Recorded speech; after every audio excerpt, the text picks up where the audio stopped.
neema mbele zako, ukakumbuke ya kuwa taifa hili ndilo watu wako. Akasema, uso wangu utakwenda pamoja nawe, nami nitakupa raha. Naye akamwambia, uso wako usipokwenda pamoja nami, usituchukue kutoka hapa, kwa maana itajulikanaje kuwa nimepata neema mbele zako, mimi na watu wako?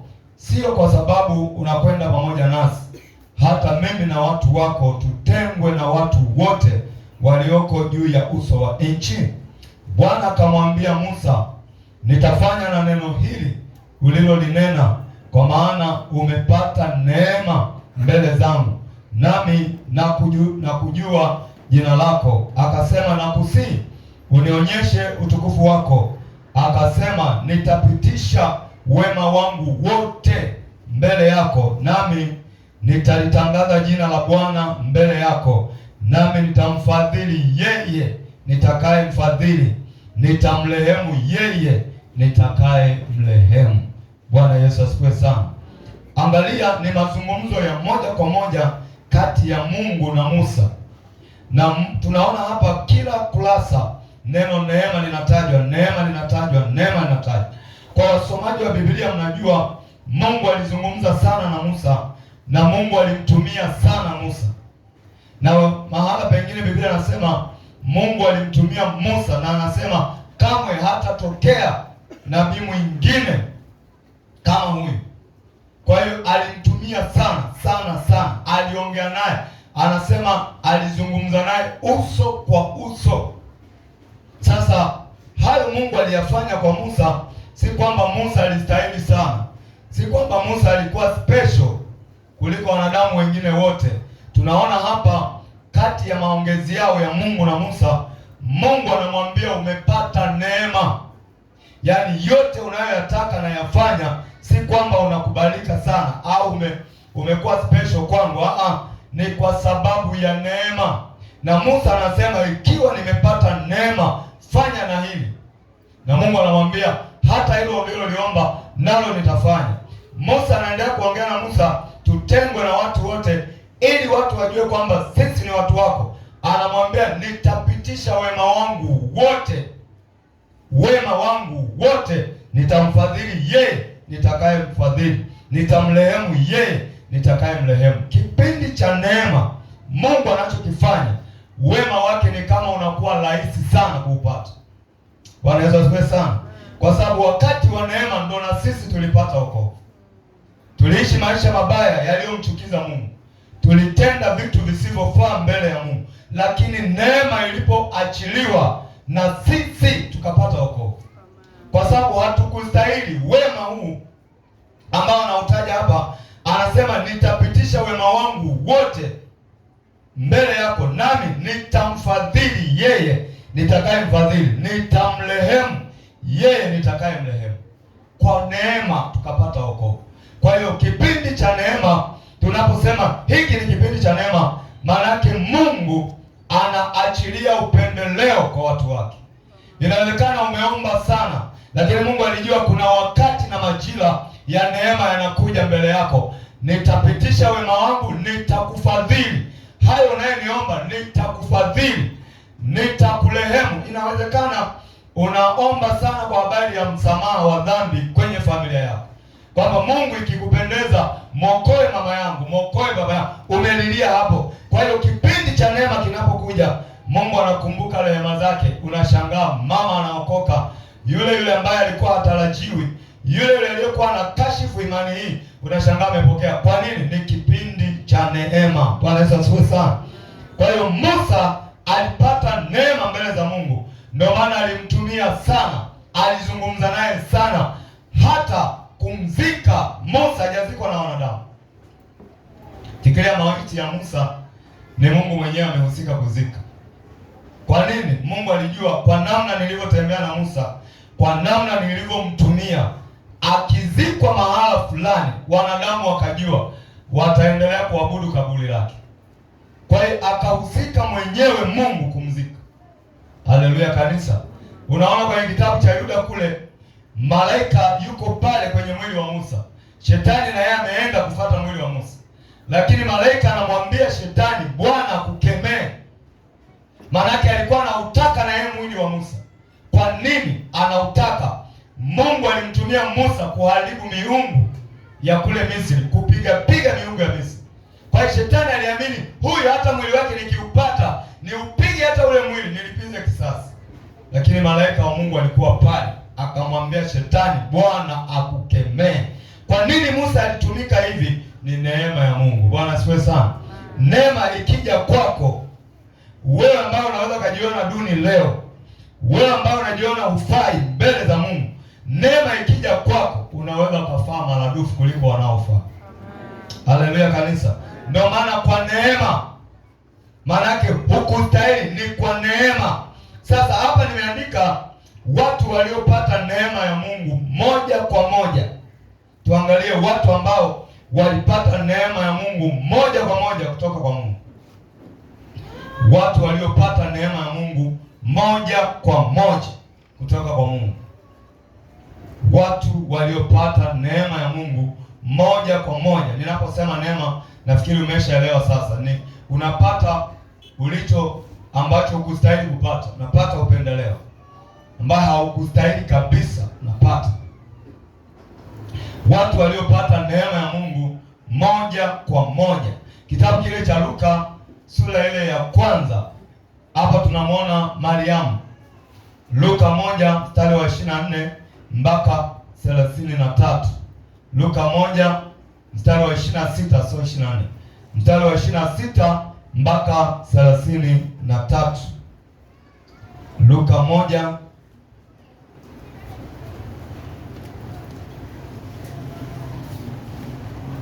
kitabu cha Luka sura ya kwanza mstari wa 26 mpaka 33. Anasema mwezi wa 6 malaika Gabrieli alitumwa na Mungu kwenda mpaka mji wa Galilaya jina lake Nazareti, kwa mwanamwali bikira aliyekuwa ameposwa na mtu jina lake Yusufu wa mbari ya Daudi, na jina lake bikira huyo aliitwa Mariamu. Akaingia nyumbani mwake, akasema, salamu uliyepewa neema. Hebu tusome wote hapo kwenye mstari wa 28. Akaingia, twende 1 2 3. Akaingia nyumbani mwake, akasema, salamu uliyepewa neema, Bwana yuko pamoja na wewe.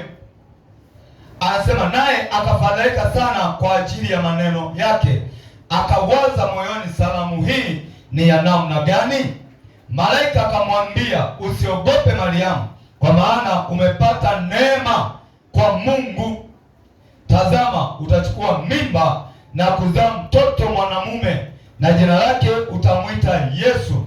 Huyu atakuwa mkuu, ataitwa mwana wa aliye juu, na Bwana Mungu atampa kiti cha enzi cha Daudi baba yake. Atamiliki nyumba ya Yakobo hata milele, na ufalme wake utakuwa hauna mwisho. Angalia, huyu ni binti ambaye alimcha Mungu, alimtegemea Mungu, alijitunza, aliishi maisha ya kumpendeza Mungu kama mabinti wengine wa wakati huo. Lakini angalia, palikuwa na mabinti wengi waliojitunza wakati wa Mariamu. Neema inamwangukia Mariamu moja kwa moja toka mbinguni. Malaika anatumwa, nenda nyumbani kwa Mariamu, na malaika anaenda, anaingia mpaka ndani ya nyumba, anamwambia, salamu ewe Maria, uliyepata neema kwa Mungu. Mariamu anafadhaika na salamu hiyo, na anamhoji malaika, haya maneno ni maneno ya aina gani? Malaika anamwambia, Mungu amekupa neema, kwako utazaa mtoto mwanamume, utamwita jina lake Yesu, na Bwana Mungu atampa kiti cha enzi cha Daudi mtumishi wake, ataimiliki Israeli. Anasema atakuwa mkuu wa watu wake. Haleluya kanisa. Ni neema iliyotoka moja kwa moja kwa Mungu. Malaika anatoka usoni pa Mungu, anashuka duniani. Pana nyumba nyingi, pana mabinti wengi, lakini anaenda kwa bikira huyu Mariamu, na jina lake sio bikira. Hiyo bikira ni sifa ambayo alikuwa nayo. anampa taarifa za kumzaa mkuu atakayeilinda enzi ya kiti cha enzi cha Mungu. Mariamu anajaribu kuuliza litawezekanaje neno hili? Malaika anamwambia uweza wa Mungu utakuja juu yako. Kwa hiyo atakayezaliwa atakuwa ni mwana wa aliye juu, ni neema, ni upendeleo. Ndio maana unaona mpaka leo vizazi na vizazi tunasoma habari za Mariamu. Ijapokuwa yeye alishakufa, yuko mbinguni, lakini hapa duniani ndipo yalipotokea mambo haya. Vizazi na vizazi tunaendelea kusoma, ni neema. Hakustahili, si kwamba alikuwa anafaa sana, si kwamba Mariamu alikuwa ni zaidi ya mabinti wote wa wakati huo. Hapana, ni neema. Haleluya kanisa. Neema. Neema maana yake hukustahili. Hata yeye ndio maana alishangaa na akamuuliza malaika, litawezekanaje neno hili? Maana yake hakustahili. Alikuwa sawa na mabinti wengine. Angalia kwa mfano wa neema ya wokovu. Neema ya wokovu iliwaachia wale ambao hawakustahili. Na wanaona wanaokolewa walevi, wanaokolewa makahaba, wanaokolewa watu wa ajabu ajabu. Kwa nini? Ni upendeleo wa Mungu. Kwa hiyo mwezi wa 6 Mariamu alipokea taarifa ya neema kwamba kwake atatokea mkuu. Na mwezi wa 6 ndio huu ambao mimi na wewe tupo leo. Inawezekana Mungu akafanya kwako jambo la ajabu ambalo wengine watashangaa kama walivyoshangaa kwa Mariamu. Kwa nini? Ni mwezi wa neema. Hebu sema ni mwezi wa neema. Sema tena ni mwezi wa neema. Hapa anasema, anaanza kwa kusema mwezi wa 6 kwenye mstari wa 26. Mwezi wa 6 malaika Gabrieli alitumwa na Mungu kwenda mpaka mji wa Galilaya. Kwa hiyo kumbe tunapokaa mbele za Mungu kuomba, Mungu ana majira yake ya kujibu majibu yake. Si kwamba utaomba leo atakujibu leo. Mungu ni wa utaratibu. Sasa majira yake mpengi sana huko nyuma, wakati wa Agano la Kale, mahala pengi sana huyu Gabrieli alitumwa kwa watu. Ndio maana wakati anaongea na Mariamu hapa, anampa taarifa pia hata ndugu yako Elizabeti na yeye ni mjamzito. Huyu Elizabeti alikuwa ni mcha Mungu pia, naye alikuwa anategemea kuona Mungu anafanya jambo kwake. Malaika anakuja kwa Mariamu, anamwambia hata ndugu yako Elizabeti na yeye ni mjamzito, na huu ni mwezi wa 6 kwake. Haleluya kanisa. Bwana Yesu asifiwe sana. Ni mwezi ambao Mungu alipeleka majibu kwa watu wake wanaomwomba usiku na mchana, na wale wanaotegemea kuona wanapokea kutoka kwake. Kwa hiyo kama Mungu aishivyo, utaratibu wake haujabadilika mpaka sasa. Hata sasa bado Mungu mwezi wa 6 anafanya mambo ya upendeleo. Bwana asifiwe sana. Tangu nimeanza kumtumikia Mungu, nimeona mwezi wa 6 watu wengi sana wakitokewa na Mungu kwa yale waliokuwa wanamuomba. Na wanaona mtu anasema kwenye maombi yale, daima mwezi wa 6 tunakuwa na maombi ya siku 21. Daima, kasoro mwaka huu tu tulikuwa na maombi ya siku 21 tunafunga. Tunapomaliza yale maombi tulikuwa tunatoa sadaka kwa yatima. Kwa ibada hapa unakuta majibu mengi kwa watu. Kwa nini? Ni mwezi ambao tangu zamani Mungu anaachilia neema kwa watu. Na unapata hii neema hata kama ustahili, kwa sababu ni mwezi wa neema. Imefananishwa, nilitoa juzi mfano sawa na wale wanaopata msamaha wa rais. Yaani bado vifungo vyao wanatakiwa waendelee kutumikia, lakini rais anasimama anasema wenye makosa haya na haya waachiliwe. Ambao wamebakiza miezi kadhaa waachiliwe. Kwa hiyo si walistahili kuachiliwa, ni upendeleo kutoka kwa mfalme. Sasa mwezi wa 6 Mungu anaachilia neema na rehema kwa watu wake. Sema Bwana Yesu, nipe neema mwezi huu ya uponyaji, ya uzima, ya afya, ya baraka zile ninazoziomba kwako katika jina la Yesu. Tuangalie mtu wa pili. Mtu wa pili tunaona Daudi alipata neema ya Mungu. Kwenye kitabu cha Samueli wa kwanza sura ile ya 16 mstari wa 1 mpaka wa 7. Samueli wa kwanza sura ile ya 6, sura ya 16.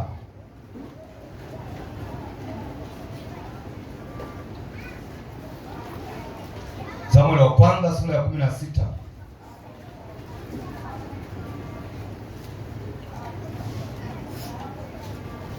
Samueli wa kwanza 16, kianzia mstari wa kwanza mpaka wa 7. Anasema hivi: Bwana akamwambia Samueli, hata lini utamlilia Sauli, ikiwa mimi nimemkataa asiwamiliki Israeli? Ijaze pembe yako mafuta, uende nami nitakupeleka kwa Yese. Angalia, ni Mungu mwenyewe anampeleka, manake hii ni neema moja kwa moja kutoka kwa Mungu. Nami nitakupeleka kwa Yese Bethlehemu, maana nimejipatia mfalme katika wanawe. Samueli akasema, nawezaje kwenda? Sauli akipata habari ataniua. Basi Bwana akamwambia, chukua ndama mmoja, nawe ukaseme, nimekuja ili kumtolea Bwana dhabihu. Ukamwite Yese aje kwenye dhabihu, nami nitakuonyesha utakayoyatenda. Nawe utamtia mafuta nitakayemtaja kwako. Samueli akafanya hayo aliyoyasema Bwana. Akaenda Bethlehemu, wakaja wazee wa mji kumlaki wakitetemeka, nao wakasema, je, umekuja kwa amani? Naye akasema, naam, kwa amani, nimekuja kumtolea Bwana dhabihu.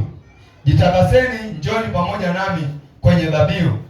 Akawatakasa Yese na wanawe, akawaita kwenye dhabihu. Ikawa walipokuja, alimtazama Eliabu, akasema, yamkini masihi wa Bwana ni huyu hapa mbele zake. Lakini Bwana akamwambia Samueli, usimtazame uso wake wala urefu wa kimo chake, kwa maana mimi nimemkataa. Bwana haangalii kama wanadamu waangaliavyo, maana wanadamu hutazama sura ya nje, bali Bwana hutazama moyo. Bwana Yesu asifiwe sana. Angalia, huyu ni Daudi. Daudi katika familia ya Yese, yeye alionekana kama si chochote kwenye ile familia. Ndio maana angalia, mtu mkubwa kama hivi, Samueli anaenda kwenye nyumba ya Yese na wana taarifa kwamba anakuja pale. Wameshapewa taarifa na patakuwa na kalamu kati ya familia ya Yese na Samueli na watu wake na wazee wa ule mji, lakini Daudi akaambiwa aende polini. Lakini katika taifa la Israeli tayari walikuwa na mfalme anaitwa Sauli, anatawala lile taifa. Lakini wakati wa neema ulipofika, Mungu anamwambia Samueli, acha kumwombea Sauli, nimemkataa. Nenda, mimi mwenyewe nitakupeleka kwenye familia ya Yese, kule nimejipatia mfalme.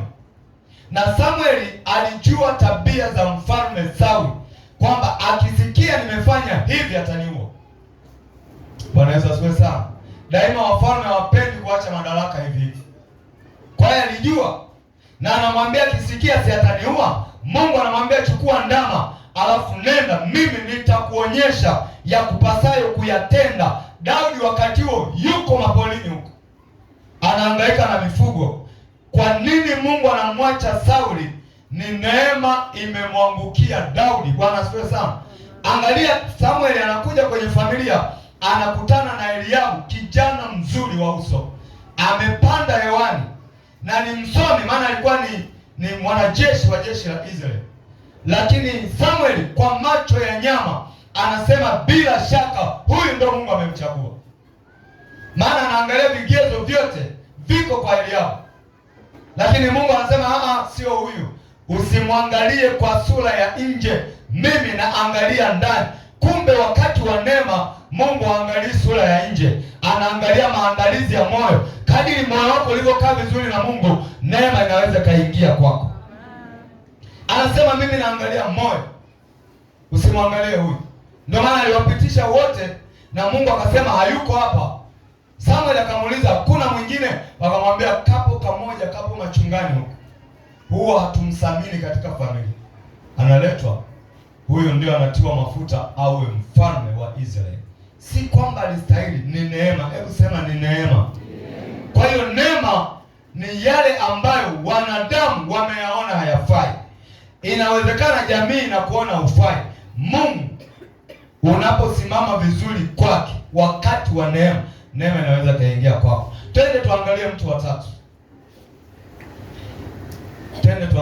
tatu. Naenda haraka, nataka tupate muda wa maombi. Mtu wa tatu tunamwona Yusufu mumewe Mariamu. Yusufu mumewe Mariamu.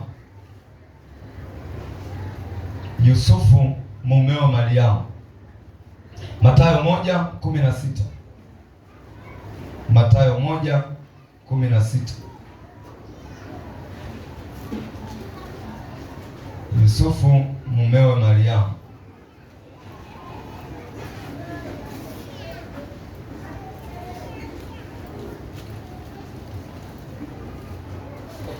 Mathayo 1:16.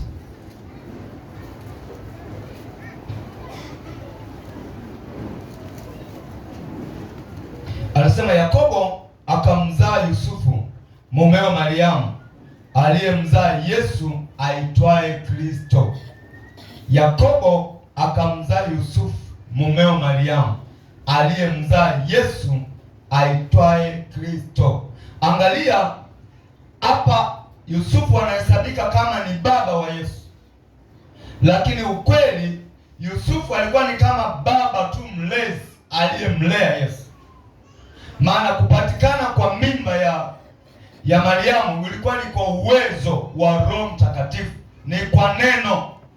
Lakini wakati wote Yusufu akiwa hai na Mariamu na Yesu wakati wa mwili wake, alihesabika ni mwana wa Yusufu. Kwa hiyo jamii ilikuwa inaona Yusufu amepata mtoto wa pekee, na Yesu anampa heshima Yusufu kama baba, japo hakuwa baba yake wa kumzaa. Hiyo ni neema. Bwana asifiwe sana. Ndio maana naona familia nyingine wametoa mhubiri wa kimataifa, baba yule asiseme mimi nilifaa sana, ndio maana hata mtoto wangu ni mhubiri wa kimataifa. Hapana, ni neema. Inawezekana pangekuwa na watoto wengi waliofaa wakati huo, lakini kwa nini alichaguliwa mtoto wako? Ni neema. Bwana asifiwe sana. Palikuwa na wababa wengi wakati ule wangeufaa kukaa kwenye hiyo nafasi. Mungu alimwona Yusufu anastahili kupewa hiyo neema, akaitwa baba wa Mwokozi wetu. Yesu kama Mungu anamwita Yusufu baba. Haleluya kanisa. Bwana Yesu asifiwe sana. Ndio maana hata wakati Yusufu anataka kumwacha Mariamu, Mungu anazungumza na Yusufu, anamwambia usimwache Mariamu kwa sababu mimba alionayo hajafanya uzinzi popote, ni kwa uwezo wa Roho Mtakatifu. Na Yusufu anachukua ile hali, anakaa kwenye siri, yeye, Mungu na Mariamu. Hakuna mtu mwingine aliyekuwa anajua, kwa sababu kwa wakati wa Mariamu, wakati wao huo, ilikuwa ukipata mimba nje ya ndoa unapigwa mawe mpaka kufa. Kwa hiyo Yusufu angesema hiyo mimba si ya kwangu, Mariamu alikuwa apigwe mawe mpaka afa.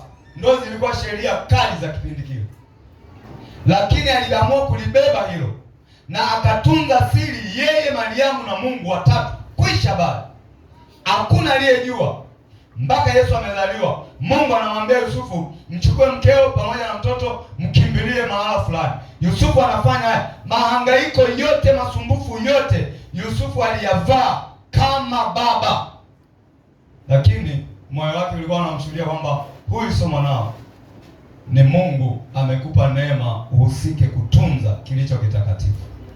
Haleluya kanisa.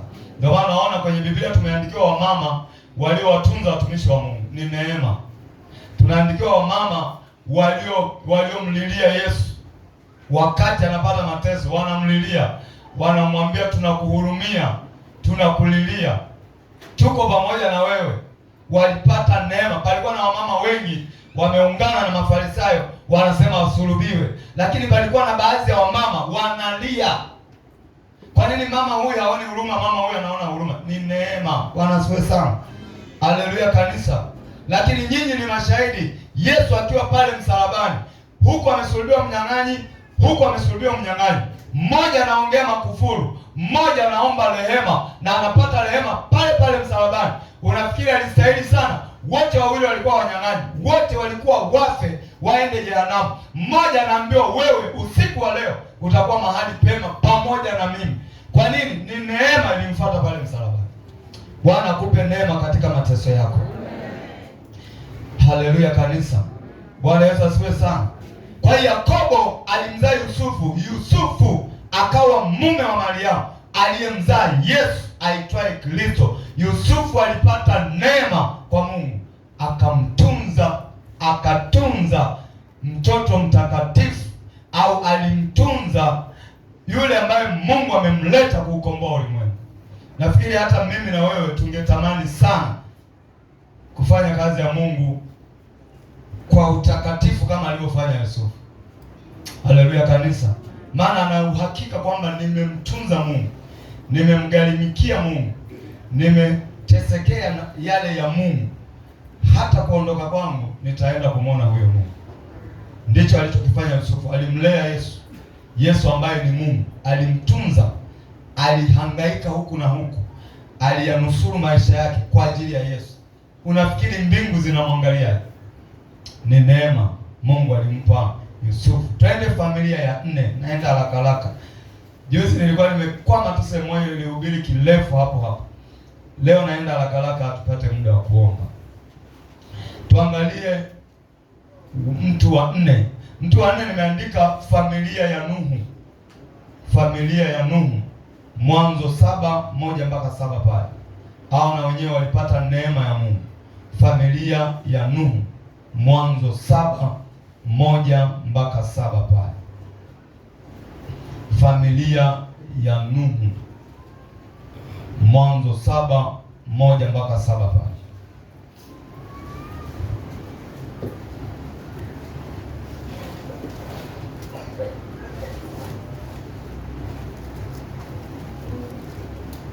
Mwanzo sura ya 7 mstari wa 1-7. Anasema, Bwana akamwambia Nuhu, ingia wewe na jamaa yako yote katika safina, kwa maana nimekuona wewe mwenye haki mbele zangu katika kizazi hiki. Katika wanyama wote walio safi ujitwalie 7 mume na mke, na katika wanyama wasio safi 2 mume na mke. Tena katika ndege wa angani 7 mume na mke, ili kuhifadhi hai mbegu juu ya uso wa nchi yote. Kwa maana baada ya siku 7 nitanyesha dunia mvua siku 40 mchana na usiku, na kila kilicho hai nilichokifanya juu ya uso wa nchi nitakifutilia mbali. Nuhu akafanya kama vile Bwana alivyomwamuru. Naye Nuhu alikuwa ni mtu wa miaka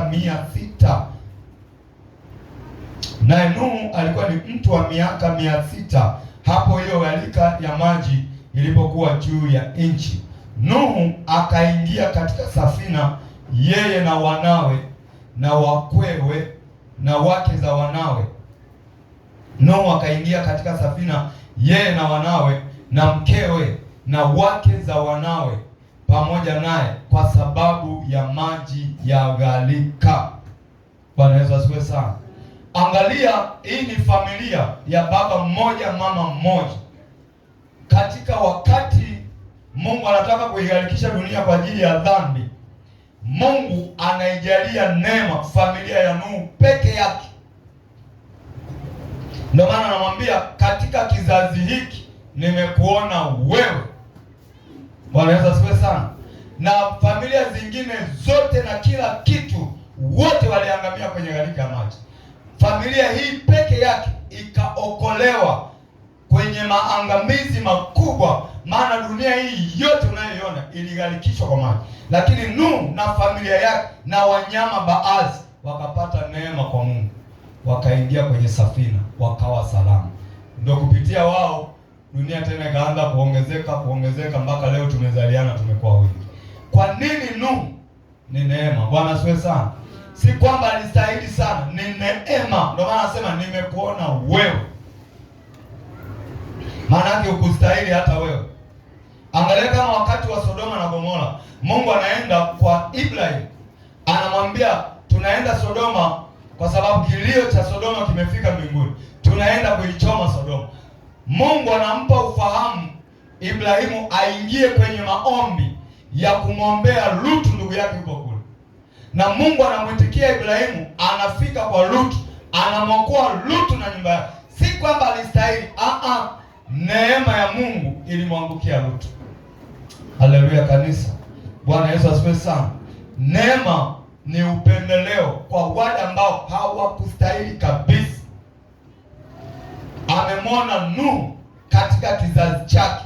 Inawezekana familia ya Nuhu haikuwa salama, inawezekana mke wa Nuhu hakuwa salama, lakini angalia neema inaachiliwa kwa Nuhu, kwa mke wake, kwa watoto wake, mpaka kwa wake wa watoto wake. Waliingia kwenye safina watu 8, lakini alionekana pale ni Nuhu. Angalia wakati wa Sodoma, Mungu anaongea na Lutu, lakini Mungu anamwambia Lutu, mwambie mke wako, waambie mabinti zako kama wana wachumba wawatadharishe waondoke, muwachukue muondoke nao. Angalia wachumba wenyewe ambao hata hawamjui Mungu. Neema inaanguka mpaka kwa mke, mpaka ndio maana mke wa Lutu aliambiwa, lakini alishindwa kuondoka kwa sababu hakustahili. Lakini Mungu alikuwa tayari, ile neema ilienda mpaka kwa mke wake. Angetii tu kuto kuangalia nyuma, alikuwa anaokolewa. Kwa nini Mungu anamwokoa mtu ambaye hastahili? Ni neema yangu. Haleluya kanisa. Bwana Yesu asifiwe sana. Ni neema Mungu aliamua kuiachilia kwenye hii familia. Somo hili ndio kwanza nimelianza, nimelihubiri haraka. Nataka tuingie kwenye maombi. Nitaendelea nalo Jumanne, Jumatano, Alhamisi. Mungu ikimpendeza, tukiwa bado tunaishi, nitaendelea nalo wiki ile ya mwisho kila siku. Amina kanisa. Kwa hiyo nimelipeleka haraka. Usishangae kwa nini leo imekuwa hivi. Nataka tuwe na muda wa kuomba. Simama kwa miguu yako, tuingie kwenye maombi. Na muda umeenda sana. Muda si rafiki siku zote.